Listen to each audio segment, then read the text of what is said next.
தேவனுடைய வார்த்தைக்கு நேராக கடந்து செல்ல போகிறோம். கிறிஸ்மஸ், அதாவது கிறிஸ்மஸ் அப்படின்னு சொல்கிறதுனால என்ன அப்படின்னா, கிறிஸ்துவின் பிறப்பை நாம் நினைவு கூறுகிறோம். இயேசு கிறிஸ்து பாவிகளை ரட்சிக்க இந்த உலகத்தில் வந்தார். இயேசு இந்த உலகத்தில் வந்ததனுடைய நோக்கம் என்ன? வேதம் சொல்லுகிறது, கெட்டு போனதை ரட்சிக்கும்படி மனுஷகுமாரன் வந்தார். ரட்சிப்பு என்பது என்ன அப்படின்னா, காப்பாற்றுவது. நம்மை காப்பாற்றுகிறவர் எதிலிருந்து? பாவத்திலிருந்து, நரகத்திலிருந்து, பிசாசனுடைய வல்லமையிலிருந்து, சாபத்திலிருந்து நம்மை காப்பாற்றுகிறவர் இயேசு. இயேசு ரட்சகர். ஒரு அல்லேலூயா சொல்லுவோமா? ஸோ தேவனுடைய பிள்ளைகளே, இந்த மாதம் முழுவதும் கிறிஸ்துவனுடைய மகிமை என்கிற தலைப்பின் கீழ் தேவனுடைய வார்த்தையை நான் உங்களோடு பகிர்ந்து கொண்டு வருகிறேன். அதில் இந்த மாட்டு கொட்டலிலே பிறந்த சாஸ்திரிகள் வந்து தேடிக்கொண்டு வந்த மெய்ப்பர்களுக்கு அறிவிக்கப்பட்ட இந்த இயேசு கிறிஸ்து, அவர் யார்? உண்மையாகவே அவர் யார்? அவரை பற்றி பரிசுத்த வேதம் என்ன சொல்லுகிறது என்று நாம் பார்க்கும்பொழுது, இயேசு கிறிஸ்து அவர் வாயினாலே நம்மை நோக்கி ஜெபிக்கிறார். யோவான் 17:24, பிதாவே, உலகத் தோற்றத்துக்கு முன் நீர் என்னிடத்தில் அன்பாயிருந்தபடினால் நீர் எனக்கு தந்த என்னுடைய மகிமையை எனக்கு நீர் தந்தவர்கள் காணும்படி நான் எங்கே இருக்கிறேனோ அவர்களும் என்னோடு கூட இருக்கும்படி வேண்டிக் கொள்ளுகிறேன் அப்படின்று இயேசு ஜெபிக்கிறார். அப்போ இயேசுனுடைய ஜெபம் என்ன? பிதாவாகிய தேவன் உலகத்தை உருவாக்குவதற்கு முன்பு கர்த்தராகிய இயேசு கிறிஸ்து கொடுத்த அவருக்கென்று special glory, the glory of Christ, கிறிஸ்துவனுடைய மகிமை. அது கிறிஸ்துவுக்கென்று கொடுக்கப்பட்ட மகிமை. அந்த மகிமை எப்படிப்பட்ட மகிமை? அவர் 100% மனிதனாகவும் 100% தேவனாகவும் இந்த உலகத்தில் அவதரிக்கும்படியான ஒரு மகிமை, கர்த்தருடைய மகிமை. ஸோ இந்த உலகத்தில் அவர் வந்து ஒரு மாட்டு கொட்டலில் பிறந்தார். மரியாள், யோசேப் என்கிறவர்களுக்கு ஒரு மகனாக பிறந்தார். ஆனால் மரியாளுக்கு சொல்லப்பட்ட செய்தி என்ன? மரியாளே, பயப்படாதே, நீ தேவனிடத்தில் கிருபை பெற்றிருக்கிறாய், நீ கர்ப்பவதியாகி ஒரு குமாரனை பெறுவாய், அவருக்கு இயேசு என்று பெயரிடுவாயாக, அவர் உன்னதமான தேவனுடைய குமாரன் என்று எண்ணப்படுவார். ஒரு அல்லேலூயா சொல்லுவோமா? அல்லேலூயா. அவர் தம்முடைய ஜனங்களின் பாவங்களை நீக்கவர்களை ரட்சிப்பார். அப்போ கிறிஸ்து தேவனால் பெற்றுக்கொண்ட அவருடைய அந்த மகிமையை குறித்து அவர் சொல்லும்போது, நீர் எனக்கு தந்த என்னுடைய மகிமையை நீர் எனக்கு தந்தவர்கள். உலகத்தில் இருக்கிற எல்லாருக்கும் கிடையாது. It's not for every one. பிதாவாகிய தேவன் அவருக்கென்று கொடுக்கப்பட்ட ஜனங்கள். அவருக்கென்று கொடுக்கப்பட்ட ஜனங்கள் யாருன்னா நம்ம எல்லாரும் தான். உலகத்தில் இருக்கிறவங்களுக்கு இது ஏதோ ஒரு கிறிஸ்தவர்களுடைய பண்டிகை. இயேசு என்கிற ஒரு தீர்க்கதரிசி பிறந்தார், இயேசு என்கிற ஒரு மனிதன் பிறந்தார், இயேசு என்கிற ஒரு நல்ல போதகர் பிறந்தார், இயேசு என்கிற ஒரு மாகான் பிறந்தார், அப்படிதான் உலகம் நினைக்குது. ஆனால் நமக்குத்தான் அவர் யாருன்னு தெரியும். ஏன்னா இயேசு பிதாவை நோக்கி ஜெபிக்கிற ஜெபத்தினுடைய ஆழம் என்ன? பிதாவே, உலக தோற்றத்துக்கு முன், நல்லா கவனிங்க, அவர் பிறந்த போதில்ல, அவர் மனிதனா வருவதற்கு முன் அவர் தேவனுடைய திரியேக தேவனாய் அவர் இருந்தார். Is almighty God. அவர் மூவரில் ஒருவரான தேவன், திரியேக தேவன். இந்த திரியேக தேவன் உலக தோற்றத்துக்கு முன்னே ஒரு மாபெரும் திட்டமுடையவராக இருந்தார். அந்த திட்டத்தை குறித்து எபேசியர் 3 நம்ம ஏற்கனவே வாசித்தோம். அதை நீங்கள் வீட்டில் ஏற்கனவே நான் உங்களுக்கு இதை பற்றி பிரசங்கித்திருக்கிறேன். ஸோ அந்த திட்டம் என்னன்னா, பிதாவாகிய தேவன் கிறிஸ்துவுக்கு என்று கொடுக்கப்பட்ட ஒரு மகிமை இருக்கிறது. அந்த மகிமையை எனக்கு நீர் கொடுத்தவங்க பார்க்கணும். அப்படி என்பது கிறிஸ்துவனுடைய ஜெபம். உலகம் அதை அறிய முடியாது, அவருடைய பிள்ளைகள் மட்டும்தான் அறிவாங்க. இயேசு சொல்லுகிறார், என்னுடைய ஆடு என் சத்தத்தை கேட்கும். உலகத்தில் எவ்வளோ பேர் இருந்தாலும் அவருக்கு சொந்தமானவர்கள் இருக்கிறார்கள். அப்போஸ்தலனாகிய பவுல் வந்து ஒரு ஊருக்கு போகிறார். அங்கே வந்து சுவிசேஷத்தை பிரசங்கிக்க போகும்போது எதிர்ப்புகள் அதிகமாக வருகிறது. அப்போ பயப்படுகிறார் அப்போஸ்தலனாகிய பவுல். அப்போ தேவன் அவருக்கு தரிசனமாகி சொல்லுகிறார், பவுலே, நீ பயப்படாதே, இங்கே என் பிள்ளைங்க ஒரு சில பேர் இருக்கிறாங்க, நீ தைரியமா பேசு அப்படி என்று ஆண்டவர் சொல்லுகிறார். அப்படியானால் இந்த சென்னை பட்டணத்தை மாத்திரம், இந்த இந்திய தேசத்தில் உலகம் முழுவதும் அவருடைய ஜனங்கள் என்று முன்குறிக்கப்பட்ட ஜனங்கள் இருக்கிறார்கள். அவர் எவர்களை முன்குறித்தாரோ அவர்களை அழைத்திருக்கிறார். எவர்களை அழைத்தாரோ அவர்களை நீதிமானாக்கி இருக்கிறார். எவர்களை நீதிமானாக்கினாரோ அவர்களை மகிமைப்படுத்தி இருக்கிறார். அப்படிப்பட்ட மகிமைப்படுத்தப்பட்ட ஒரு கூட்டமாக இன்றைக்கு நாம் வந்திருக்கிறோம். கிறிஸ்துவுடைய மகிமையை அறிந்தவர்களாக, உணர்ந்தவர்களாக. ஏன் ஆண்டவர் ஜெபிக்கிறாரு? என் மகிமையை என் பிள்ளைங்க பார்க்கணும்னு போன வாரத்தில் உங்களுக்கு சொல்ல ஞாபகம் இருக்குல்ல, ஞாயிற்றுக்கிழமை. ஏன் ஜெபிக்கிறார்னா, நான் எவ்வளோ பெரிய ஆளு, நான் எவ்வளோ தேவன், எப்படிப்பட்டவர், என்னை பற்றி தெரிஞ்சுக்கணும், அப்படிக்காக ஜெபம் பண்ணல. அவருடைய மகிமை நம்மை மறுரூபமாக மாற்றும். அவருடைய மகிமை நம்மை விடுதலையாக்கும். அவருடைய மகிமை நமக்கு பாவ மன்னிப்பை கொண்டு வரும். அவருடைய மகிமை நம்ம எல்லா பிரச்சனைகளிலிருந்து விடுதலையாக்கும். ஆகவே ஜெபிக்கிறார். அந்த மகிமை அவர் தன்னுடைய சீசர்களுக்கு வெளிப்படுத்துகிறார். அவர் எப்படி இருந்தார், அவர் எப்படி வரப்போகிறார். அவர் அதுக்கு இடையில அவர் மனிதனா வந்து நமக்காக செய்ய வேண்டிய கடமைகளை செய்து சிலுவையில முடித்தார். சிலுவையில சொல்லுகிறார், எல்லாம் முடிந்தது. ஒரு அல்லேலூயா சொல்லுவோமா? எல்லாம் முடிந்தது. I finished everything. என் ஜனங்களுக்காக நான் என்ன செய்யணும்னு அதை செய்து முடிச்சிட்டேன். ஸோ இப்போ வந்து அவருடைய பாஸ்ட் அண்ட் ஃபியூச்சர், ப்ரெசண்ட், அவர் மனிதனாக வந்தார், வேலையை முடித்தார். ஆனால் இப்போ அவர் மனிதனாய் அல்ல, ஆனால் மனித உடலோடு இருக்கிறார். அவர் 100% மனிதனானவர், 100% தேவனானவர். ஒரு அல்லேலூயா சொல்லுவோமா? ஸோ அந்த மகிமையை பற்றி இன்னைக்கு ஒரு சில காரியங்களை நான் உங்களோடு கூட பகிர்ந்து கொள்ள விரும்புகிறேன். இந்த மகிமையை குறித்து பார்க்கும்போது தேவனுடைய பிள்ளைகளே, இது கிறிஸ்துவுக்கென்று தேவன் கொடுத்த மகிமை. ஆனால் இது வந்து ஒரு மா மகிமை, இவருக்கென்று கொடுக்கப்பட்ட ஒரு மா மகிமை. இந்த மகிமையை உலகம் அறியாது. உலகம் தன்னுடைய அறிவாலும் தன்னுடைய ஞானத்தினாலும் தன்னுடைய திறமையினாலும் அறிந்து கொள்ள முடியாது. அவர் எப்படி இந்த உலகத்துக்கு வந்தார் அப்படின்னா, ஒரு சாதாரணமான ஒரு தச்சனுடைய மகனாக, ஒரு மரியாள் என்கிற ஒரு கன்னியினுடைய வயிற்றில் ஒரு குழந்தையாய் வந்து இந்த உலகத்தில் என்ன பண்ணார்? அவர் பிறந்தார். அவர் பிறந்தபோது ஒரு சில பேர் மாத்திரம்தான் அதை அறிஞ்சாங்க, எல்லாருக்கும் தெரியாது. ஈவன் யூதர்கள் நிறைய பேர் இருந்தாங்க. பைபிள் சொல்லுகிறது, யோவான் 1ஆம் அதிகாரத்தில் வாசிக்கிறோம், அவர் தமக்கு சொந்தமானதில் வந்தார், அவருக்கு சொந்தமானவர்களோ அவரை அறியவில்லை. They doesn't know. ஏன் அப்படின்னா, அவங்களுக்குள்ள பிரைடு இருந்தது, பெருமை இருந்தது, நான் என்கிற அகங்காரம் இருந்தது, எனக்கு தான் எல்லாம் இருந்தது. பெருமை உள்ளவர்களுக்கு தேவன் எதிர்த்து நிற்கிறார், தாழ்மை உள்ளவர்களுக்கோ அவரை வெளிப்படுத்துகிறார். ஹல்லேலூயா. கிருபை அளிக்கிறார்னு சொல்லும்போது he reveal his glory. யாரெல்லாம் தாழ்த்துகிறார்களோ, அதனால தான் தேவனுடைய பிள்ளைகளே, அவருடைய பிறப்பை குறித்து தீர்க்க தரிசனமாய் சொல்லப்பட்ட இடங்கள் எல்லாம் அவர் தேவனுடைய தற்சொரூபமானவர், அவர் தேவனுக்கு சமமானவர், தேவத்துவத்தினுடைய சகல பரிபூர்ணமும் சரிகிற பிரகாரமாய் அவருக்குள்ளே வாசமாய் இருந்தது. அவர் ஒரு மனிதனாக இருந்தாலும் அவர் மனிதன் அல்ல, அவர் முழுக்க முழுக்க தேவன். அதனால தான் உலகத்தில் ஒரு இடறுதல். உலகத்தில் இயேசுவை ஏன் புரிஞ்சுக்க முடியல? நிறைய பேர் அவரை வந்து ஏற்றுக்கிறாங்க. எப்படி ஏற்றுக்கிறாங்க? ஒரு நல்ல போதகராக ஏற்றுக்கிறாங்க. இந்த உலகத்தில் வந்த மாகாண்களில் அவரும் ஒருத்தர்னு ஏற்றுக்கிறாங்க. இந்த உலகத்தில் வந்த தீர்க்கதரிசிகளில் அவர் ஒரு தீர்க்கதரிசின்னு ஏற்றுக்கிறாங்க. ஆனால் ஒருவருக்கும் அவர் தேவன் என்கிற ரகசியம் தெரியாது. Nobody knows his great God. Is a Almighty God, is a Trinity God. அவர் மூவரில் ஒருவரான தேவன் என்று அவர்களுக்கு தெரியாது. இந்த உலகம் பாருங்க இடறுகிறது. இன்னைக்கும் நிறைய பேர் சொல்றாங்க அவர் வந்து ஒரு இறை தூதர்.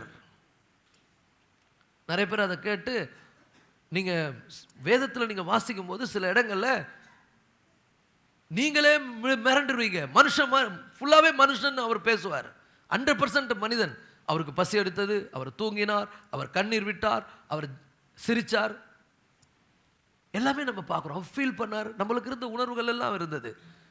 ஆனால் அந்த நம்மை போல அவர் ஏன் மாறினார் தெரியுமா? போன வாரம் உங்களுக்கு சொன்ன ஞாபகங்களா? அவரை போல நம்ம மாறணும் என்பதற்காகத்தான். ஒரு அல்லேலூயா சொல்லுங்க. Is a great example. நம்ம அவரை போல மாறணும். அவர் பரிசுத்தர், நாமும் பரிசுத்தராய் மாறணும். அதுக்கு ஒரு கிரேட் எக்ஸாம்பிள். அவர் ஒரு நல்லவர். அவர் இந்த உலகத்தில் நன்மை செய்தார். அவரை பார்த்தா நம்ம வாழ்க்கை மாறினோம். அவரை பார்த்தா நம்முடைய புத்தி மாறினோம். அவரை பார்த்தா நம்முடைய சுபாவம் மாறினோம். அவரை பார்த்தால் நம்முடைய முகம் பிரகாசிக்கும். அவர்கள் அவரை நோக்கி பார்த்து பிரகாசமடைந்தார்கள், அவருடைய முகங்கள் வைக்கப்படவில்லை. நீ எப்படிப்பட்ட உடைக்கப்பட்ட நிலையில் இருந்தாலும், நொறுக்கப்பட்ட நிலையில் இருந்தாலும், புறக்கணிக்கப்பட்ட நிலையில் இருந்தாலும் அவரை மாத்திரம் பார்ப்பாயானால் ஒருபோதும் நீ வெட்கப்பட்டு போக மாட்டாய். உன் தலையை உயர்த்துகிறவர் அவர், உன்னை மேன்மைப்படுத்துகிறவர் அவர். அவன் என்னிடத்தில் வாஞ்சா இருக்கிறபடியால் அவனை விடுவிப்பேன், என் நாமத்தை அவன் அறிந்திருக்கிறபடியால் அவனை உயர்ந்த அடைக்கலத்தில் வைப்பேன் என்று அவர் வாக்கு கொடுத்திருக்கிறார். ஹல்லேலூயா. இப்படிப்பட்ட சர்வ வல்லம் உள்ள ஒரு தேவன் மோசேக்கு தரிசனமாகும் போது அவர் என்ன வார்த்தை யூஸ் பண்ணாரோ அதே வார்த்தையை இந்த உலகத்தில் வந்தபோது யூஸ் பண்ணார். முற்செடியில் அவனை பார்க்கும்போது மோசே பயந்து நடுங்குகிறார். உடனே ஆண்டவர் பேசுறார், நீ நிற்கிற இடம் பரிசுத்தம் உள்ளது, உன் பாதரட்சையை கழட்டி போடு. ஆண்டவரே நீர் யார்? I am that I am, நான் இருக்கிறவராகவே இருக்கிறேன். இந்த I am என்கிற வார்த்தையை தான் அவர் இந்த உலகத்தில் வரும்போது நிறைய இடத்துல பேசினார். நானே ஜீவப்பம், நானே வழி, நானே உயிர்த்தெழுதலும் ஜீவனுமா இருக்கிறேன். இந்த I am என்ற வார்த்தையை பயன்படுத்தினார்.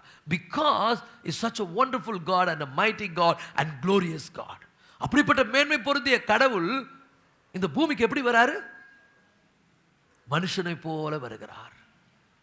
மனுஷனை போல வந்தாலும் கூட இந்த உலகத்தில் மேன்மையான ஒரு இடத்துல அவர் தோன்றல. அவர் எங்க பிறந்தார்? ஆன் த வே. ஒரு வழியில் போகும்போது அவங்க நாசரேத்திலிருந்து பெத்லகேமுக்கு போறாங்க குடிமதிப்பு எழுதும்படி.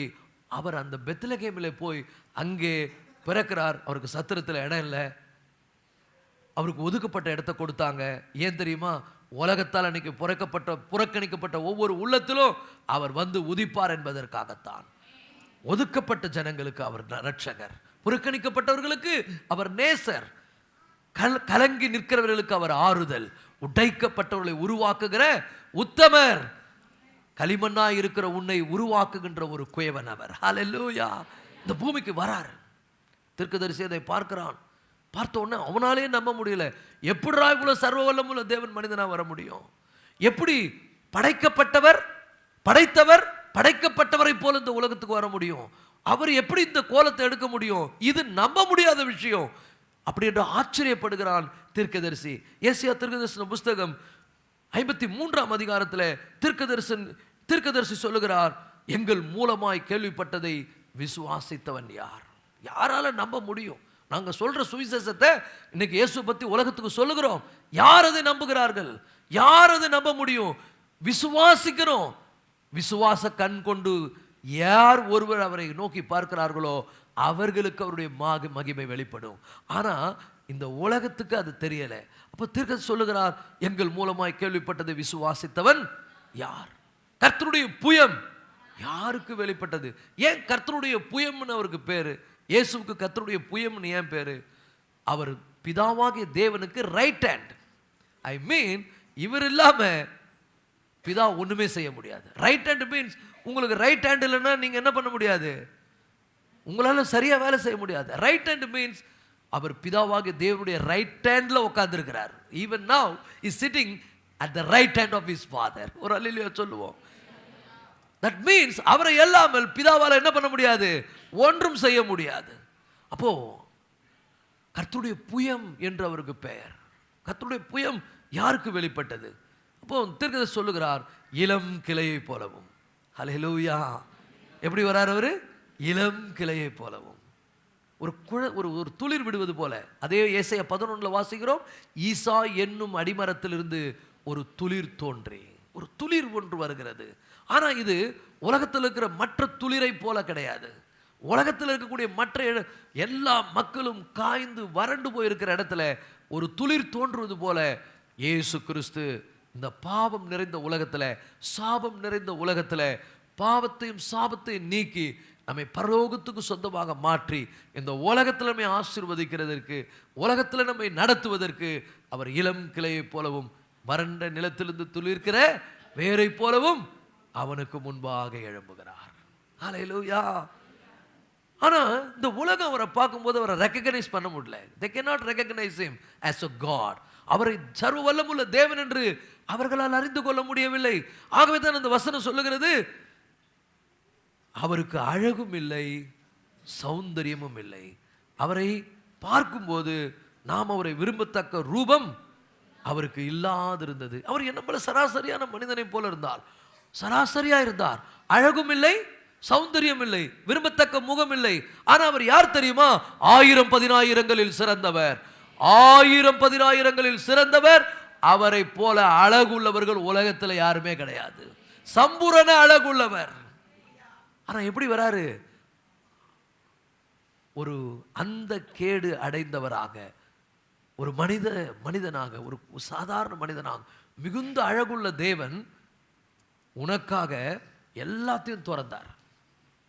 அல்லேலூயா. பரலோகத்தை திறந்தாரு. அவர் ஒரு மனித வடிவில் இந்த உலகத்துக்கு வந்தாரு. அவரை பார்க்கும்போது யாரும் ரெக்கக்னைஸ் பண்ண முடியல. நம்ம தான் என்ன பண்ணுறோம், அந்த படத்தை போடும்போது இயேசு பிறந்துக்கிறாருன்னு போது அவர் தலைக்கு மேலே ஒரு ஒளிவட்டம் போடுறோம், அவர் இயேசுன்னு காமிக்கிறதுக்கு. ஆனால் உண்மையாக அவர் பிறந்த போது அப்படிலாம் இல்லை, சாதாரணமாக நம்மளை மாதிரி தான் இருந்தார். நம்ம புரிஞ்சுக்கிறதுக்காக அந்த பிரைட்னஸ் போடுவாங்க. நம்ம நினச்சிக்கோ, ஓ அவர் பிறக்கும்போது அப்படி பிறந்தார் போலகுதுன்னு. கிடையாது, அவர் நம்மளை மாதிரி தான் பிறந்தார். இன்னும் சொல்ல போனால் நீங்களாவது பெஸ்ட் ஹாஸ்பிட்டலில் பிறந்தீங்க, அவர் சாதாரண மாட்டுக்கொட்டையில் செல்ஃப் பர்த், அவருடைய பர்த். ஒரு ஆமென் சொல்லுங்க. அப்படி பிறந்தார். அவரை நாம் பார்க்கும்போது விரும்பத்தக்க ரூபம் அவருக்கு இல்லாது இருந்தது. ஆனால் அவர் யாருன்னு சொல்றாரு? அவர் அசட்டை பண்ணப்பட்டவரும். அப்படின்னா என்ன அர்த்தம்னா, அசட்டைனாக்கா அது இவங்கெல்லாம் ஒரு ஆளா அப்படின்னு சொல்லி தள்ளி போடுற மாதிரி, இவரெல்லாம் ஒரு பெரிய மனுஷனா அப்படின்னு நினைக்கிற மாதிரி அவர் இருந்தார். அவர் என்ன வேலை செய்தார்? சரித்திர ஆராய்ச்சியாளர் சொல்றாங்க, அவர் கார்பெண்டர் வேலை செய்தார். அவர் கார்பெண்டர் வேலை செய்யும் போது அவரை போல அந்த வேலையை செய்யறதுக்கு யாருமே கிடையாதான். வில்லியம் பார்க்லே அவருடைய ஹிஸ்டரியில் எழுதுறாரு. அவர் சொல்றாரு, இயேசு கிறிஸ்து வந்து அவர் கார்பெண்டர் வேலை செய்யும்போது மாட்டுக்கு வைக்கிறாங்களே நுகம், அதை செய்வாராம். அவருடைய ஸ்டோரில் அவர் செய்த அந்த கடையில் ஒரு போர்டு போட்டிருப்பாராம், என்னுடைய நுகம் மெதுவாயும் என்னுடைய சுமை லகுவாயும் இருக்குன்னு போட்டாராம். அதைத்தான் அவர் ஊழியத்துக்கு வரும்போது யூஸ் பண்ணாராம். அப்போ இயேசு செய்தார்னா அந்த நுகம் மாட்டுக்கு கழுத்தில் வச்சா இதமா இருக்குமா. மற்றவங்க செய்யறதுக்கு இயேசு செய்யறதுக்கு வித்தியாசம் இருக்குது. அவர் செயலிலே வித்தியாசமானவர். அவர் வந்து பார்க்கறதுக்கு ஒன்றா ஒரு மாட்டுக்கொட்டையில் பிறந்த, இன்னைக்கும் பாருங்க நம்ம வீட்டில் குடியில் வச்சு ஒரு பொம்மையை வச்சு இயேசு கிறிஸ்து மாட்டுக்கொட்டையில் முன்னாடி நிற்கிறாருன்னு பார்க்கறதுக்கு ஒன்றா ஒரு மாட்டுக்கொட்டையில் பிறந்த ஒரு குழந்தைய போல இருக்கலாம். இன்னும் சில பேர் ஒரு இன்ஃபென்ட் ஜீசஸ் குழந்தை இயேசுன்னு இருக்கிறாங்க, நினைச்சு நிற்கிறாங்க. ஒருவேளை ஒரு 2000 வருஷத்துக்கு முன்னால் அவர் அப்படி வந்திருக்கலாம். ஆனால் அவர் அதே நிலையில் இப்போ இல்லை. அவர் யார் தெரியுமா தேவனுடைய பிள்ளைகளே? அவர் செயலில் மகத்துவமானவர். அவருடைய நாமம் உயர்ந்தது. அவருடைய நாமம் என்னன்னா இம்மானுவேல், தேவன் நம்மோடு கூட இருக்கிறார். ஹல்லேலூயா. தேவனே நம்ம கூட இருக்கிறாரு. ஆனா உலகத்தில் இருக்கிற மனிதனுக்கு அவர் தேவன் என்று தெரியவில்லை. காரணம் என்னன்னா, அங்க அவங்க ஏதாவது ஒரு விசேஷத்தை பார்க்குறாங்க, ஏதாவது ஸ்பெஷலாக இருக்குமா. அவர் ஸ்பெஷலான ஆளா? 30 வயசு வரைக்கும் ஒன்றுமே தெரியாது, சாதாரணமான உங்களை போல என்ன போல மனிதனாய் அவர் வாழ்ந்தார். ஆனால் பவர்ஃபுல்லாக வாழ்ந்தார். எப்பொழுதும் பிதாவை நோக்கி, என்னுடைய வேலைக்காக நான் காத்திருக்கிறேன், ஐ ஆம் வெயிட்டிங் ஃபார் மை டைம். பிதாவே, என்னுடைய வேலைக்காக காத்திருக்கிறேன். பலத்த சத்தத்தோடும் கண்ணீரோடும் அவர் ஜெபித்து கொண்டிருந்தார். he knows that. ஆனால் யாருக்கும் பிரபகண்டா பண்ணலை, யாருக்கும் தன்னை பற்றி பெருசாக பேசலை. ஞானஸ்தானம் எடுத்து கரை ஏறின உடனே பிதா பிரகடனம் பண்ணுகிறார், இதோ இவர் என்னுடைய நேசகுமாரன், இவரில் பிரியமா இருக்கிறேன், இவருக்கு செவி கொடுங்கள். அதுக்கப்புறம் யோவான் பிரகடனம் பண்ணுகிறார், இதோ உலகத்தின் பாவத்தை சுமந்து தீர்க்கிற தேவாட்டுக்குட்டி. அவர் தான் வாயை திறக்கல. நல்லா புரிஞ்சுங்க, அவர் தன்னுடைய வாயை திறந்து தன்னை பிரகடனம் பண்ணல. ஆனா அவருடையவர்களுக்கு மட்டும் அவருடைய மகிமை வெளிப்பட்டது. ஹல்லேலூயா. இன்னைக்கு சொல்ற கர்த்தருடைய பிள்ளைகளே, நீங்க இயேசுவை ஏதோ ஒரு 10 கடவுள்ல ஒரு கடவுள், இயேசு இந்த உலகத்தில் நிறைய பேர் இருக்காங்களே அதுல ஒரு ஆள் நினைச்சிருக்கலாம். ஆனா சொல்ற கர்த்தருடைய பிள்ளைகளே, if you really belongs to him, நீங்கள் அவருடையவராக இருப்பீர்களானால் அவரை பற்றிய வெளிப்பாடை கண்டிப்பா உங்களுக்கு தருவார். அவருடைய மகிமையை நீங்கள் அறிய முடியும். not by these eyes but by the faith eyes. இந்த கண்களினால் அல்ல, விசுவாச கண்களினால் அவரை நீங்கள் அறிய முடியும். அல்லேலூயா சொல்லுவோமா? ஹல்லேலூயா, ஹல்லேலூயா. அவருடையவர்களுக்கு மட்டும் அது ரகசியம். பிதாவே, உலக தோற்றத்துக்கு முன் நீர் என்னில் அன்பாயிருந்தபடினால் நீர் எனக்கு தந்த என்னுடைய மகிமை இந்த உலகம் காண வேண்டும் என்று ஜெபிக்கல, எனக்கு நீர் தந்தவர்கள் காணும் வேண்டும். சொல்லுங்க. யாரெல்லாம் அவருடைய பிள்ளைங்களோ அவங்க தான் இன்னைக்கு இங்க இருப்பாங்க. யாரெல்லாம் அவருடைய பிள்ளைங்களோ அவங்க தினந்தோறும் அவரை நோக்கி கூப்பிடுவாங்க. யாரெல்லாம் அவருடைய பிள்ளைகளோ அவருக்கு சொந்தமானவர்கள், அவர் நாமத்தின் மேல் விசுவாசம் உள்ளவர்களாகி அவரை ஏற்றுக்கொண்ட எத்தனை பேர்களோ அத்தனை பேர்களும் தேவனுடைய பிள்ளைகளாகும்படி அவர்களுக்கு அதிகாரம் கொடுக்கிறார். ஹல்லேலூயா. கர்த்தருடைய பிள்ளைகளே, அவர் அசட்டை பண்ணப்பட்டவரும் மனுஷரால் புறக்கணிக்கப்பட்டவரும் துக்கம் நிறைந்தவரும் பாடு அனுபவித்தவருமாய் இருந்தார். அவரை விட்டு நம்முடைய முகங்களை மறைத்து கொண்டோம். இதை ஏசாயா தீர்க்கதரிசி தத்ரூபமா பார்த்து அப்படியே எழுதுறார், தத்ரூபமா பார்க்கிறார். அவர் புறக்கணிக்கப்படுவது, இன்னைக்கு உலகம் அவரை புறக்கணிக்குது, அவரை அசட்டை பண்ணுது. அவரை யாரோ ஒரு சாதாரணமான ஒரு மனிதன் போல இந்த உலகம் நினைக்குது. புத்தன் வந்தார், முன்பு புத்தன் வந்தார், அப்புறம் முன்பு இயேசு வந்தார், அப்புறம் புத்தர் வந்தார், காந்தி வந்தார். அதில் ஒரு ஆள் இவர் நினைக்குது. அதில் ஒரு ஆள் இவர் இல்லை. இவர்கள் எல்லாவற்றையும் உண்டாக்கினவர். வேதம் சொல்லுகிறது சகலமும் அவர் மூலமாய் உண்டாயிற்று. உண்டானதொன்றும் அவராலே அல்லாமல் உண்டாகவில்லை. அவருக்குள் ஜீவன் இருந்தது, அந்த ஜீவன் மனுஷனுக்கு ஒளியா இருந்தது. கை இருக்கிறவங்க எல்லாம் காமிங்க பார்க்கலாம். நாள்பட்ட வியாதி, தலைவலி, இடுப்பு வலி, மூட்டு வலி, கொரோனா எல்லாம் போயிடும் கை தட்டினீங்கன்னா கர்த்தருடைய சமூகத்தில்.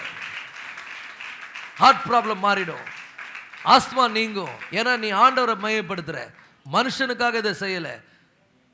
நீ கர்த்தரை மையப்படுத்தும் போது, இந்த கையை தட்டும் போது டாக்டர் சொல்றாங்க ஹார்ட் ப்ராப்ளம் போயிடும். நான் சொல்றேன், இதெல்லாம் தெரிஞ்சுதான் என் பிள்ளைங்க கை தட்டுங்க நான் போய் சொல்லிட்டார் அவர். ஒரு அலையிலே சொல்லுங்க. நாள்பட்ட சளி, நாள்பட்ட ஜலதோஷம், நாள்பட்ட இரும்பல், நாள்பட்ட தலைவலி, இடுப்பு வலி, மூட்டு வலி, இந்த நாட்டு வைத்தியங்கார மாதிரி ஆயிட்டேன் நான். இப்போ அப்படிதான் சொன்னாதான் உங்களுக்கு புரியுது. வேற என்ன பண்றது? உங்களுக்காக ஒரு உணர்வு நீங்க தட்டுற மாதிரி இல்லை. தேவனுடைய பிள்ளைகளை நன்றாய் புரிந்து கொள்ளுங்கள். அவருடைய மகிமை நாம் அவருடைய பிள்ளைகளுக்கு அவர் வெளிப்படுத்துகிறவராயிருக்கிறார். ஹல்லேலூயா. ஆனால் இந்த உலகம் அவரை புறக்கணிக்கிறது, அவரை அசட்டை பண்ணுகிறது. அவர் அசட்டை பண்ணப்பட்டவரும் மனுஷரால் புறக்கணிக்கப்பட்டவரும் துக்கம் நிறைந்தவரும் பாட அனுபவிக்கிறோமா இருந்தார். அவரை விட்டு நம்முடைய முகங்களை மறைத்து கொண்டோம். அவரை அசட்டை பண்ணப்பட்டிருந்தார், அவரை எண்ணாமற் போனோம். ஆனா அவர் யார் தெரியுமா? அவர் நம்முடைய பாடுகளை ஏற்றுக்கொண்டு நம்முடைய துக்கங்களை சுமந்த நம்முடைய இரட்சகர். அவர் மூலமாய் நமக்கு பாவ மன்னிப்பு உண்டாயிருக்கிறது. ஹல்லேலூயா. சகலமும் அவர் மூலமாய் உண்டாயிற்று. உண்டானதொன்றும் அவராலே அல்லாமல் உண்டாகவில்லை. அவருக்குள் ஜீவன் இருந்தது, அந்த ஜீவன் மனுஷனுக்கு ஒளியாயிருந்தது. ஒரு அல்லேலூயா சொல்லுவோமா? அவர் நாமத்தின் மேல விசுவாசம் உள்ளவர்களாகி அவரை ஏற்றுக்கொண்டவர்கள். யாரு? அசட்டை பண்ணப்பட்டவர், புறக்கணிக்கப்பட்டவர், பாடு நிறைந்தவர், துக்கம் நிறைந்தவர், உலகத்தால் ரெகக்னைஸ் பண்ண முடியாதவர். ஆனா ஒன்னு சொல்றேன் பாருங்க, இன்னைக்கு உலகத்தையே ஆளுகிறவர் அவர். ஆவிக்குரிய ரீதியிலே இந்த உலகத்தையே இன்று ஆண்டு கொண்டிருக்கிறார். இதோ சீக்கிரமாய் வரப்போகிறார். அன்றைக்கு சரிகிற பிரகாரமாய் மகிமை அடைந்த நிலையிலே 1000 வருடம் இந்த உலகத்தை அவர் அரசாள போகிறார். Are you ready? அதுதான் மேட்டர் இன்னைக்கு. ஒரு ஆமென் சொல்லுங்க. அவர் அசட்டை பண்றீங்களா? நீங்க அவரை புறக்கணிக்கிறீங்களா? அவரை எண்ணாமல் போகிறீங்களா?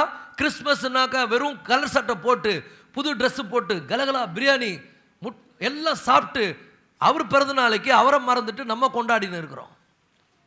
நான் ரொம்ப நாளுக்கு முன்னாடி ஒரு சம்பவம் சொன்னேன். அமெரிக்காவில் கிறிஸ்துமஸ் கொண்டாட்டம் பெருகி இருக்கிறது, ஜனங்கள்லாம் கொண்டாடுறாங்க. அந்த நாட்களில் கருப்பின மக்களை ஒதுக்கிட்டாங்க. ஆபிரகாம் லிங்கன் அரசாட்சி செய்வதற்கு முன்பாக கருப்பின மக்கள் ஒதுக்கப்பட்டவர்களாக இருந்தாங்க. ஒரு சில சபைகள் அங்கே நல்லா இருந்தது, சில சபைகளில் ஒதுக்கப்பட்டிருந்தது. அப்போ ஒரு கருப்பு மனிதன் வெளியே உட்காந்து கிறிஸ்மஸ் அன்னைக்கு அழுதுட்டு இருக்கான். ஒரு மனிதன் கேட்டாராம், ஏன்பா அழுவுற அப்படின்னு கேட்டாராம். என் ரட்சகரை நான் ஆராதிக்க முடியல, என் தேவனை நான் ஆராதிக்க முடியல. இன்னைக்கு அவருடைய பிறந்த நாள், ஆனால் அவரை போய் நான் என்ன பண்ண முடியல, செலிப்ரேட் பண்ண முடியல. நான் கருப்பினத்தானா இருக்கிறதுனால என்னை தள்ளிட்டாங்கன்னு சொன்னானா. உடனே அவர் சொன்னாரா, அவனை தட்டி, எப்பா உன்னையாவது அவங்க தள்ளினாங்க, என்ன தள்ளிட்டு என் பிறந்தநாளை கொண்டாடினுக்கிறாங்கப்பா நாராம். உண்மைங்க. இன்னைக்கு நிறைய பேர் அப்பாவை வெளியே அனுப்பிட்டாங்க, அவர் பேரை கொண்டாடினுங்கிறாங்க. நான் சொல்கிறேன் பாருங்க, கிறிஸ்மஸ் என்பது நம்ம மட்டும் நல்லா இருக்கிறது இல்லை, நம்ம கீழே இருக்கிறவங்கள நம்ம போய் கவனிக்கணும். Give something, encourage something. இயேசுனுடைய அன்பை காண்பீங்கள், இயேசுனுடைய அன்பை சொல்லுங்கள், உங்களுடைய மனசை திறந்து மற்றவங்களுக்கு உதவி செய்யுங்கள், உங்களால் முடிந்த அளவுக்கு உதவி செய்யுங்கள். கிறிஸ்மஸ்னா நம்ம புது சட்டை போட்டு நம்ம பிரியாணி சாப்பிட்றதா கிறிஸ்மஸ்? கிடையவே கிடையாது. ஒரு ஆமீன் சொல்லுங்க. நம்ம மற்றவங்களுக்கு கொடுப்பது, மற்றவங்களுக்கு அன்பை காண்பிப்பது. உலகத்தில் வந்து எந்த மனுஷனையும் பிரகாசிக்கிற மெய்யான ஒளி. நீ ஒரு ஆத்மாவை கிறிஸ்துவுக்குள்ள கொண்டு வராம நீ கிறிஸ்மஸ் கொண்டாடுவனா இருப்பேன்னா நீ பரிதாபம் உன்னுடைய நிலைமை. நீ ஒரு ஆத்மா கூட ஆதாயப்படுத்தலை, ஆனால் கிறிஸ்மஸ் உனக்கு எதுக்கு புது சட்டை, உனக்கு எதுக்கு இந்த புது எல்லாமே புது சட்டை பலகாரம் கலகலா? அதை தியாகம் பண்ணி ஒரு ஆத்மாவை நீ ஆதாயப்படுத்துறது தான் ஆண்டவருக்கு சந்தோஷம். Real Christmas sharing Christ to other, மற்றவர்களுக்கு கிறிஸ்துவை அறிவிப்பது.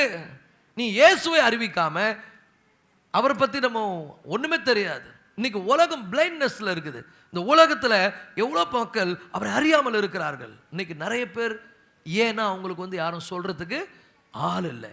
ஆண்டவர் சொல்கிறாரு, இந்த ராஜ்யத்தினுடைய சுவிசேஷம் உலகத்துள்ள சகல ஜனங்களுக்கும் சாட்சியாய் முந்தி பிரசங்கிக்கப்படும். ஒரு ஆமென் சொல்லுவோமா? ஹல்லேலூயா. ஸோ கிறிஸ்து அப்படின்ற ஒரு மனிதன், கிறிஸ்து என்கிற ஒரு மனிதன், அந்த கிறிஸ்து என்கிற மனிதனில் தேவன் என்ன பண்ணாரு? முழுமையாய் நிறைந்திருந்தார். ஒரு அல்லேலூயா சொல்லுங்க.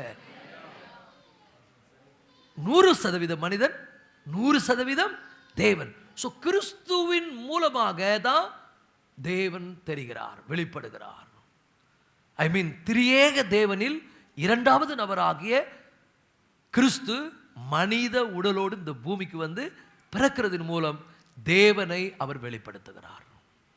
அந்த ஸ்பெஷல் மகிமை கிறிஸ்துவுக்கென்று கொடுக்கப்பட்ட ஒரு மகிமை. பிதாவும் குமாரனும் பரிசுத்தாவியும் இணைந்து ஒரு பிளான் பண்றாங்க. அதுதான் அவர் சொல்றாரு, பிதாவே, உலகத் தோற்றத்துக்கு முன்னே நீர் என்னில் அன்பா இருந்து எனக்கு தந்த என்னுடைய மகிமை. என்ன மகிமை? இந்த உலகத்துக்கு மனிதனா போகிறது, உலகத்துக்கு உங்களை வெளிப்படுத்துறது. ஒரு அல்லேலூயா சொல்லுவோம். ஸோ பிதாவாகிய தேவன் தம்முடைய குமாரனை இந்த உலகத்துக்கு அனுப்பி அவர் மூலமாக முழுவதும் தன்னை வெளிப்படுத்துகிறார். இயேசு கிறிஸ்து சொல்லுகிறார், நீங்க ஆச்சரியப்பட்டு போவீர்கள். யோவானுக்கு எழுதின சுவிசேஷத்தில் இயேசு சொல்லுகிறார்,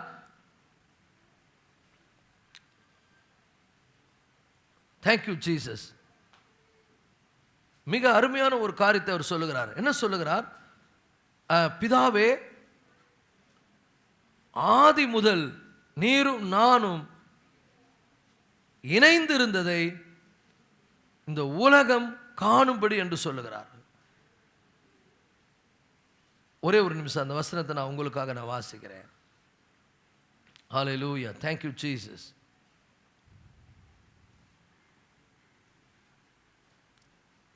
ஓகே, 1 minute. இந்த உலக தோற்றத்துக்கு முன்னே நீர் என்னில் அன்பா இருந்து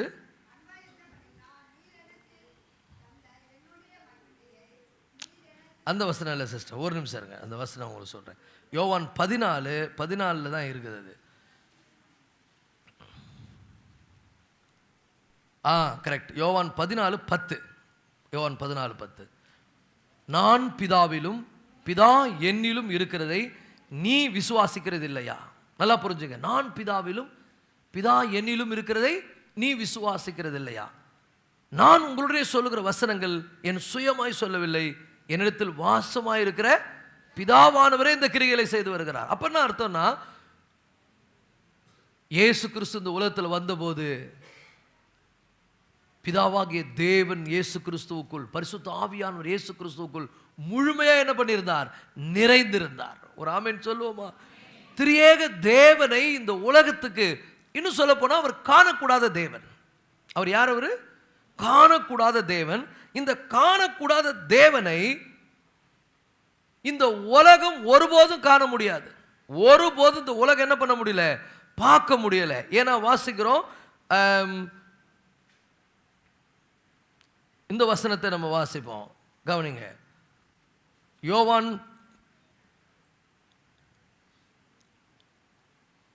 ஓகே, ஒரு நிமிஷம் இருங்க. ஸ்தோத்திரம். 2 கொரிந்தியர் 4:6.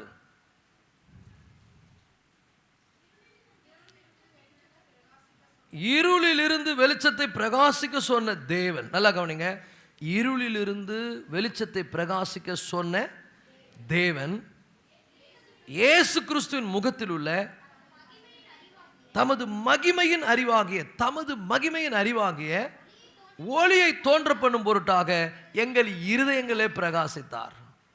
அது மாத்திரமல்ல கர்த்தருடைய பிள்ளைகளே, எபிரேயர் 1:3 சொல்லுகிறது, இவர் அவருடைய மகிமையின் பிரகாசமும் அவருடைய தன்மையின் சொருமாயிருந்து சர்வத்தையும் தம்முடைய வல்லமை உள்ள வசனத்தினால் தாங்குகிறாய், தம்மாலே தாமே நம்முடைய பாவங்களை நீக்கும் சுத்திகரிப்பை உண்டு பண்ணி உன்னதத்தில் இருக்கிற மகத்துவமானவருடைய வலது பரிசத்தில் உட்கார்ந்தார். கொலோசியர் 1:15 சொல்லுகிறது, அவர் அதரிசனமான தேவனுடைய தற்சொரூபமும் சர்வ சிருஷ்டிக்கும் முந்தின பேருமானவர். ஒரு அல்லேலூயா சொல்லுவோமா? இப்போ அவர் அதரிசனமான தேவனுடைய சொரூபம்னா பார்க்க முடியாத தேவன், அன்சீன் காட். தேவனுடைய நிலம் என்ன? தேவனுடைய நிலை என்ன? அவர் ஆவியா இருக்கிறார். தேவன் ஆவியா இருக்கிறார். அவரை ஒருபோதும் மனுஷன் என்ன பண்ண முடியாது? மாம்சத்திலிருந்து காண முடியாது. அதனால தான் இப்படி ஒரு வசனம் வருது, நீங்கள் வாசித்திருப்பீங்க. நிறைய பேர் இதை தவிர இந்த வசனத்தை இன்டர்பிரேட் பண்ணுறாங்க. என்ன சொல்கிறாங்கன்னா, ஒருவராய் சாவாமை உள்ளவரும் ஒருவரும் சேரக்கூடாத ஒளியில் வாசம் பண்ணுகிறவரும் ஒருவரும் காணக்கூடாதவரும் கண்டிராதவருமாய் இருக்கிற தேவன். மனிதரில் ஒருவரும் காணக்கூடாதவரும் கண்டிராதவருமாய் இருக்கிற தேவன், ஒருவராய் சாவாமை உள்ள தேவன். அப்ப காணக்கூடாத சாவாமை உள்ள தேவன் என்ன பண்ணார்னா, இந்த உலகத்துக்கு தன்னை மனுஷன் காண முடியாது, மனுஷனால புரிஞ்சுக்க முடியாது. அப்ப அவனுக்கு தன்னை வெளிப்படுத்துவதற்காக ஒரு மனித உடலோடு இந்த பூமிக்கு வருகிறார். ஒரு அல்லேலூயா சொல்லுங்க. இது ரகசியம், இது அனந்த ஞானம், தேவனுடைய அனந்த ஞானம், இது அறிவுக்கு எட்டாத ஒரு ஞானம். அவர் இந்த உலகத்துக்கு மனிதனாய் வருகிறார். ஒரு ஆமென் சொல்லுங்க. அப்போ உலகத்துக்கு அவர் மனிதனாய் வரும்பொழுது நன்றாய் புரிந்து கொள்ளுங்கள் கர்த்தருடைய பிள்ளைகளே. இந்த எபேசியர் 3:12 சொல்லுகிறது, 3:8 வரைக்கும் சொல்றோம், வாசிக்கிறோம்.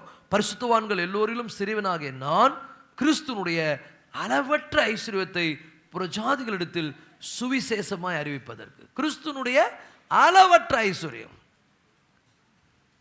9 சொல்லுது, தேவன் நம்முடைய கர்த்தராகிய கிறிஸ்து இயேசுவுக்குள் கொண்டிருந்த அனாதி தீர்மானம். அனாதி தீர்மானம், அளவற்ற ஐஸ்வர்யம், அனாதி தீர்மானம்னா இப்ப நேத்து இல்ல, உலகம் எல்லாவற்றையும் உண்டாக்குறதுக்கு முன்னால தேவன் எடுத்த ஒரு அனாதி தீர்மானம். 11 சொல்லுது, இயேசு கிறிஸ்துவை கொண்டு எல்லாவற்றையும் சிருஷ்டித்த தேவனுக்குள்ளே. அப்ப எல்லாவற்றையும் இயேசு கிறிஸ்துவை கொண்டுதான் பிதா சிருஷ்டிக்கிறார். எல்லாவற்றையும் சிருஷ்டித்த தேவனுக்குள்ளே ஆதி காலங்கள் முதல் மறைந்திருந்த ரகசியம். என்ன ரகசியம்? அவர் இந்த உலகத்துக்கு மனிதனாய் வர வேண்டிய ரகசியம். 2 தீமோத்தேயுல வாசிக்கிறோம், அன்றியும் தேவ பக்திக்குரிய ரகசியமானது யாவரும் ஒப்புக்கொள்ளும்படி மகா மேன்மை உள்ளது, தேவன் மாம்சத்தில் வெளிப்பட்டார். காணக்கூடாத தேவன், சாவாமை உள்ள தேவன். நல்லா புரிந்துங்க, காணக்கூடாத தேவன், சாவாமை உள்ள தேவன் இந்த உலகத்தில் என்ன பண்றாரு? மனிதனாய் அவர் வெளிப்படுகிறார். ஒரு அல்லேலூயா சொல்லுவோமா? அல்லேலூயா. மனிதனாய் வெளிப்படுகிறார். இது பரம ரகசியம், இது உலகத்துக்கு தெரியாது. ஆனா அவருடையவர்களுக்கு மட்டும் இது வெளிப்படுத்தப்படுகிறது. ஏன் வெளிப்படுத்தப்படுகிறதுனா, இயேசு கிறிஸ்துனுடைய பிரேயர் என்னது? பிதாவே, நீர் உலக தோற்றத்துக்கு முன் என்னில் அன்பாயிருந்து எனக்கு தந்த என்னுடைய மகிமையை எனக்கு நீர் தந்தவர்கள் காணும்படி நான் எங்கே இருக்கிறேனோ அங்கே அவர்களும் என்னோடு கூட இருக்கும்படி நான் என்ன பண்றேன்? அவர்களுக்காக செபிக்கிறேன். ஒரு அல்லேலூயா சொல்லுவோமா? சோ இயேசு கிறிஸ்துவின் முகத்தில் தேவன் வெளிப்படுகிறார். இயேசு கிறிஸ்துனுடைய முகத்தில் யார் தெரிகிறது? தேவன் தெரிகிறார். இயேசு கிறிஸ்து இந்த உலகத்துக்கு மனிதனா வராவிட்டால் தேவன் தெரிய மாட்டார். மனுஷன் என்ன பண்ணியிருப்பான்? ஒரு புறாவையோ காக்காவையோ குருவியோ கடவுள்னு வணங்கின்னு இருப்பான். இன்னைக்கு அதான் செய்யறான். ஏன்னா அவன் இயேசு கிறிஸ்துவை பார்க்கல. அவன் தேடிக்கொண்டிருக்கிறான். அப்போ இந்த வசனம் சொல்லுது, இயேசு கிறிஸ்துவின் முகத்திலே தேவன் என்ன பண்ணுகிறார்? வெளிப்படுகிறார். ஒருவேளை இயேசு கிறிஸ்துவின் முகத்திலே தேவன் இல்லை என்றால் நாம் அவரை ஒருபோது என்ன பண்ண முடியாது? அறியவே முடியாது, தேவனை காணவே முடியாது. இயேசுவை ஒருவன் நோக்கி பார்ப்பதன் மூலம் மாத்திரமே ஒருவன் தேவனை என்ன பண்ண முடியும்? அறிய முடியும். அதுதான் 2 கொரிந்தியர் 4:6 இருளிலிருந்து வெளிச்சத்தை பிரகாசிக்க சொன்ன தேவன் இயேசு கிறிஸ்துவின் முகத்தில் உள்ள தமது மகிமையின் அறிவாகிய ஒளியை தோன்ற பண்ணும் பொருட்டாக எங்கள் இருதயங்களில் பிரகாசித்தார். ஒரு அல்லேலூயா சொல்லுவோமா? ஹல்லேலூயா. சோ இயேசு கிறிஸ்துவுடைய முகத்தில் உள்ளது என்ன? தேவனுடைய மகிமை. இயேசு கிறிஸ்துவை பார்த்தபோது இந்த உலகம் யாரை பார்த்தது? உண்மையான தேவனை பார்த்தது. அதனால தான் இயேசு ஆணித்தரமா சொல்றாரு யோவான் 14:10, நான் பிதாவிலும் பிதா என்னிலும் நீ இருக்கிறதை நீ விசுவாசிக்கிறது இல்லையா? எத்தனை பேர் விசுவாசிக்கிறீங்க? ஹல்லேலூயா. என்னை கண்டவன் பிதாவை கண்டான். இங்க பாருங்க, என்னை கண்டவன் என் பிதாவை கண்டான் இயேசு சொன்னதை யோவான்ல நம்ம வாசிக்கிறோம். பவுல் எழுதுறாரு 2 கொரிந்தியர் 4:6 இருளிலிருந்து வெளிச்சத்தை பிரகாசிக்க சொன்ன தேவன் இயேசு கிறிஸ்துவின் முகத்தில் உள்ள தமது மகிமையின் அறிவாகிய ஒளியை தோன்ற பண்ணும் பொருட்டாக எங்கள் இருதயங்களிலே பிரகாசித்தார். ஒரு அல்லேலூயா சொல்லுவோமா? அப்ப இயேசு கிறிஸ்துவின் முகத்தில் தேவனுடைய மகிமை என்ன பண்ணப்படுகிறது? வெளிப்படுத்தப்படுகிறது. ஒரு அல்லேலூயா சொல்லுவோம். ஹல்லேலூயா.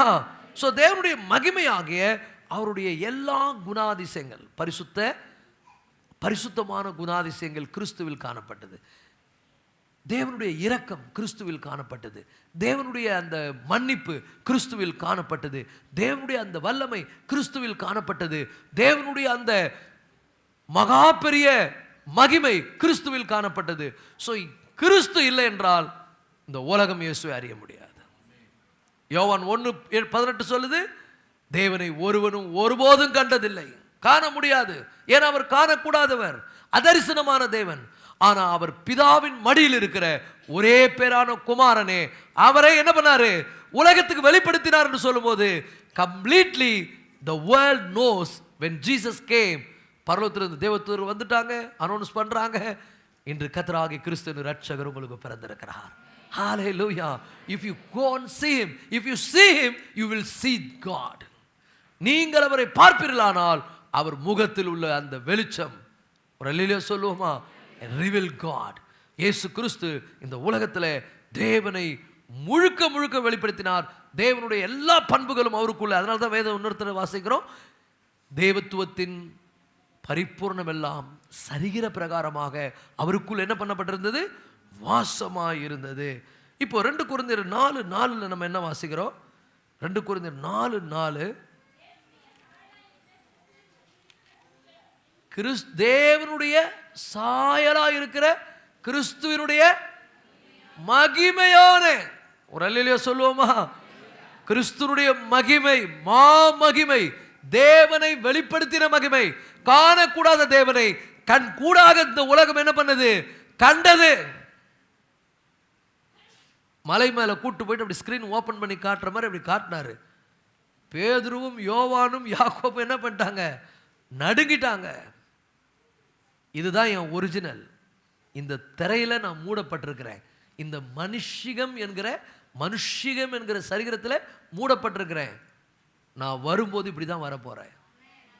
ஒரு அல்லேலூயா சொல்லுங்க. நான் உயிர் தெழும்போது இப்படிதான் உயிர் தெழ போறேன். போகும்போது அப்படிதான் போக போறேன். வரும்போது அதே மகிமையோடு திரும்பி வருவேன். அன்னைக்கு இந்த உலகம் என்ன பார்க்கும்? சர்வ வல்லமுள்ள தேவனை பார்க்கும். ஒரு அல்லேலூயா சொல்லுவோமா? இப்போ எபிரேயர் 1:3 என்ன வாசித்தோம்? இவர் அவருடைய மகிமையின் பிரகாசம். இவர் அவருடைய எபிரேயர் 1:3 இவர் அவருடைய மகிமையின் பிரகாசமும் அவருடைய தன்மையின் சொரூபமாக இருந்து. அப்படின்னா அர்த்தம்னா காண முடியாத தேவன் அப்படியே அடிச்சா மாதிரி இந்த உலகத்துக்கு அவர் ஒரு மனித உடலோடு வந்தார். ஒரு அல்லேலூயா சொல்லுவோமா? சுரூபமா இருந்து சகலத்தையும் தம்முடைய வல்லமையுள்ள வசனத்தினாலே தாங்குகிறவராய் தம்மாலே தாமே நம்முடைய பாவங்களை நீக்கும் சுத்திகரிப்பை உண்டு பண்ணி உன்னதத்துள்ள மகத்துவமானுடைய வலதுவிருஷத்தில் உட்கார்ந்தார். யார் இவர்? இவர் யார்? கொலோசியர் 1:15 அதரிசனமான தேவனுடைய தற்சொரூபம், சர்வ சிருஷ்டிக்கும் முந்தின பேருமானவர். ஹல்லேலூயா, ஹல்லேலூயா. அப்போ சம்பூரண அழகுள்ள தேவன், சம்பூரண அழகுள்ளவர் உங்களுக்காக எனக்காக என்ன பண்ணாரு? நம்மை போல ஒரு மனிதனாக இந்த பூமிக்கு வந்தார். சாவாமை உள்ளவர் உனக்காக சாகும்படி வந்தார். ஒரு அல்லேலூயா சொல்லுங்க. ஹல்லேலூயா. எவ்வளவு ஆச்சரியம் பாருங்க. ஒருவராய் சாவாமை உள்ளவர், அவரை சாகடிக்கவே முடியாது. இதுக்கு நிறைய பேர் இதுல ஒரு அப்ப இயேசு எப்படி செத்தாரு? உனக்காக செத்தாரு. இன்னும் சொல்ல போனா அவர் செத்தார்னு சொல்லும் போது அவருடைய உடல் மட்டும்தான் செத்தது, அவர் சாவல. அதை புரிஞ்சுங்க. செத்தவர் அப்படியே செத்து போயிட்டு இருந்தாருன்னு வச்சுங்களேன், அவர் திரும்பி வந்திருக்க முடியாது. அவர் செத்தவர் அப்படியே செத்து போயிடல, அவர் உடம்பு மட்டும்தான் செத்தது. ஆனா அவர் என்றென்று வாழ்ந்து கொண்டிருக்கிறவர், அவர் மரணத்தை ஜெயித்தவர், அவர் 3ஆம் நாள் அவர் ஜீவிக்கிறவராக இருந்தபடினால தான் அவர் உயிரோடு கூட எழுந்தார். ஹல்லேலூயா. அவருடைய சம்பூர்ணமான அந்த தெய்வீக தன்மையை நாம அவருக்குள்ளே நம்ம என்ன பண்ண முடியும்? தெளிவாய் அறிய முடியும் என்பதை இதன் மூலம், இந்த வசனங்கள் மூலம் நம்ம என்ன பண்றோம்? புரிந்து கொள்ளுகிறோம். அவருடைய உன்னதமான நிலையை குறித்தும் இதுல சொல்லப்பட்டிருக்கிறது. ஒரு அல்லேலூயா சொல்லுவோமா? இப்படி நம்ம காண முடியாத தேவன் நாம் அவரை காணும்படி நம்மை தேடி இந்த உலகத்துக்கு வந்தார். ஒரு அல்லேலூயா சொல்லுவோம். ஹல்லேலூயா. அந்த மகிமை எல்லாருக்கும் தெரியாது, அவரை விசுவாசிக்கிறவங்களுக்கு மட்டும்தான் அது ரிவீல் பண்ணப்படும். எத்தனை பேர் அவரை விசுவாசிக்கிறீங்க? அல்லேலூயா. சர்வவல்லமுள்ள தேவனை அவர் இந்த உலகத்துக்கு வெளிப்படுத்தும்படி வந்தார். அவரை விசுவாசித்தால் விசுவாசிக்கிற, அதாவது தோமா கிட்ட சொல்றார், தோமாவே நீ என்னை கண்டதின் மூலம் விசுவாசிக்கிறாய், காணாமல் இருந்து என்னை விசுவாசிக்கிறவர்கள் பாக்கியவான்கள். ஒரு அல்லேலூயா சொல்லுவோமா? இந்த தேவனை விசுவாசத்தின் மூலம் மட்டும்தான் காண முடியும், வேற வழியில காணவே முடியாது. எத்தனை பேர் விசுவாசிக்கிறீங்க? எத்தனை பேர் விசுவாசிக்கிறீங்க? அவர் நாமத்தின் மேல் விசுவாசம் உள்ளவர்களாகி, பக்கத்தில் பார்த்து சொல்லுங்க, அவர் நாமத்தின் மேல் விசுவாசம் உள்ளவர்களாகி. அவரை ஏற்றுக்கொண்டுள்ள எத்தனை பேர்களோ அத்தனை பேரும் அவருடைய பிள்ளைங்க. அவருடைய பிள்ளைங்க, அவருடைய பிள்ளைங்களுக்கு அவருடைய மகிமை தெரியும். அவருடைய பிள்ளைங்களுக்கு மட்டும்தான் தெரியும். ஒரு அல்லேலூயா சொல்லுவோமா? ஆபிரகாமை கூட ஆண்டவர் ஏன் வந்து விசுவாசிகளுடைய தகப்பனா வச்சார் தெரியுமா? அவன் விசுவாசத்தில் பலவீனமா இருக்கவில்லை, அவன் தேவனை மகிமைப்படுத்தினான். நீர் amazing God, you can do great things. நீர் இந்த உலகத்தில் எங்களுக்கு பதிலாய் வந்து மரிக்க போகிறீர். அதை ஆபிரகாம் அறிந்திருந்தான். அதனால அவன் விசுவாசிகளுடைய தகப்பனாய் தேவன் என்ன பண்றாரு? வைக்கிறார். ஒரு அமீன் சொல்லுவோம். ஹல்லேலூயா. தேவனுடைய பிள்ளைகளே, விசுவாசம் இல்லாமல் தேவனுக்கு பிரியமாயிருப்பது கூடாத காரியம். விசுவாசிக்கிறவன் அவர் உண்டென்றும் தம்மை தேடுகளுக்கு பலனளிக்கிறார் என்றும் விசுவாசிக்க வேண்டும். அவர் வாக்கு கொடுத்து சென்றிருக்கிறார். நீங்க உலகம் முழுதும் போய் சுவிசேஷத்தை என்ன பண்ணுங்க? பிரசங்கிங்க. பிராமிஸ் என்ன தெரியுமா? நான் போயிட்டேன்னு பார்க்காதீங்க, நான் பரலோகத்தில் வலது பரிசத்தில் உட்கார்ந்துக்கிறேன்னு நினைக்காதீங்க. அங்க உட்கார்ந்து இருந்தாலும் நான் இப்போ வேற மகிமை அடைந்த நிலையில் இருக்கிறேன். உலகத்தின் முடிவு பரியந்தும் சகல நாட்களிலும் என்னை விசுவாசிக்கிற என் பிள்ளைங்க கூட நான் இருப்பேன் என்று அவர் வாக்கு கொடுத்திருக்கிறார். நம்ம கூட அவர் இருக்கிறார். ஹல்லேலூயா. அவர் திரியேக தேவன். இப்ப எங்க இருக்கிறாரு? பிதாவுடைய வலது பரிசத்தில் மகிமையாய் வீற்றிருக்கிறார். ஹல்லேலூயா. அதே நேரத்தில் இப்ப எங்க இருக்கிறாரு? உலகம் முழுதும் நிரம்பி இருக்கிறாரு, எல்லா இடத்திலும் நிரம்பி இருக்கிறாரு. இப்ப எங்க இருக்கிறாரு? நம்ம கூட இருக்கிறார். வாக்கு தந்தவர் வாக்கு மாறினார். உலகத்தின் முடிவு பரியந்தும் சகல நாட்களிலும் நான் உங்களோடு கூட இருக்கிறேன். யார் கூட? யார் கூட? கன்ஃபார்ம் அவங்க கூட இருக்கிறாரா? அவர் யார் கூட இருப்பேன்னு சொன்னார் தெரியுமா? அதனால தான் நீங்க மிஸ் ஆகுறீங்க. இந்த இடத்துல போய் சொல்லுங்க, சொல்ற உங்க கூட நான் இருப்பேன். சொல்லாதவங்க கூட வேற ஆள் இருப்பான். இன்னைக்கு என்ன பண்ண? கிறிஸ்மஸ் உங்க கையில கேக்கோ பலகாரங்களோ எடுத்துன்னு போயிட்டு எளிய ஜனங்கள், ஏழ்மை ஜனங்கள், கஷ்டப்படுற ஜனங்கள், அவங்களுக்கு அதை கொடுத்து இன்னைக்கு இயேசு உலகத்தில் மனிதனாக வந்தார். உன்னையும் என்னையும் மீட்கிறதற்கு சர்வ வல்லமையுள்ள தேவன் மனிதனாய் அவதரித்தார். அவரை விசுவாசிங்கன்னு சொல்லிட்டு கொடுங்க, உங்கள் கூட அவர் இருப்பார். நீங்கள் பிரியாணி கலகலா எல்லாம் சாப்பிட்டு ஹோட்டலில் போயிட்டு நல்லா ஹாயாக சாப்பிட்டு இருக்க மாட்டார். ஹல்லேலூயா. கண்டிப்பாக share something to others, give some dress. உங்களால் முடிஞ்சால் நல்ல போகிறது கடையில் மட்டமான ட்ரெஸ் எடுக்குது, இது மட்டும் பல பலன்னு கட்டிக்குது. அப்படி செய்யவே கூடாது. பெஸ்ட்டு, நல்ல பெஸ்ட்டை வாங்கி மற்றவங்களுக்கு கொடுங்க. கிறிஸ்மஸ்னாலே அதான், இயேசு உன்னை எவ்வளோ நேசிக்கிறார் தெரியுமா, உனக்காக ஜீவன் கொடுத்தார் தெரியுமா, உன்னை உன்னை பரிசுத்தமாக்க தன்னுடைய ரத்தத்தை சிந்தினார், உனக்காக ஒரு எவ்வளோ எல்லாத்தையும் தந்திருக்கிறாரு. அவரை நம்பு. அவர் தான் என் உள்ளத்தில் பிறந்ததுனால இன்னைக்கு இதெல்லாம் உனக்கு கொடுக்க சொல்லாரு, பிடிங்க அப்படின்னு கொடுத்து அவங்கள சந்தோஷப்படுத்துங்க. இயேசுவை சும்மா ஒரு புள்ளி மட்டும் வைங்க, அவர் எல்லாம் கோலம் போடுவார். நீங்க கோடு போடுங்க, அவர் ரோடு போடுவார். நீங்க விதைங்க, அவர் விலையை செய்வாரு. நீங்க ஆயத்தம் பண்ணுங்க, ஜெயத்தை அவர் கொடுப்பாரு. குதிரை யுத்த நாளுக்கு என்று ஆயத்தமாக்கப்படும், ஜெயமோ கர்த்தரால் வரும். புறப்பட்டு போங்கள், எல்லா ஜனங்களுக்கும் நற்செய்தி அறிவியுங்கள். ஹல்லேலூயா. மேய்ப்பர்களுக்கு இந்த நியூஸ் கேட்ட உடனே அவங்க அப்படியே ஜாலியாக இருந்து எல்லாம் கேக்லாம் சாப்பிட்டு பிரியாணிலாம் சாப்பிட்டு நம்ம பார்த்துட்டோன்னு சொல்ல, வேதம் சொல்லுது, வாசித்து பாருங்க, அவர்கள் இந்த சங்கதியை எங்கும் பிரசித்தம் பண்ணினார்கள். நம்ம என்ன பண்றோம் இப்போ பாரு, எல்லாம் முடிஞ்சவன போய் 10 தூங்கிடுவோம்.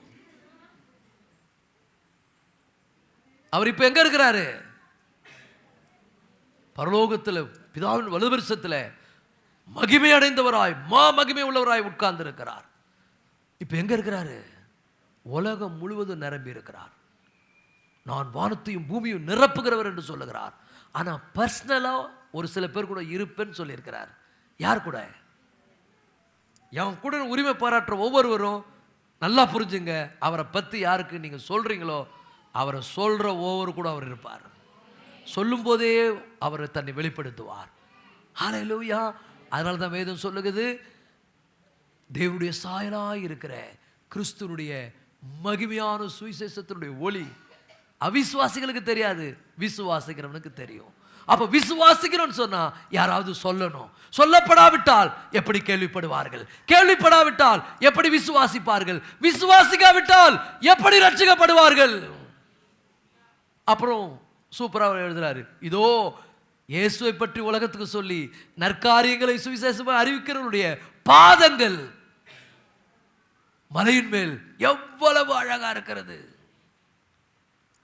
உன் கால் ஒருவேளை வெடிப்பூட்ட காலா இருக்கலாம், கருங்காலா இருக்கலாம், கால் பார்க்கறதுக்கு அழுக்கா இருக்கலாம், நடந்து நடந்து தேஞ்சி போன காலா இருக்கலாம்.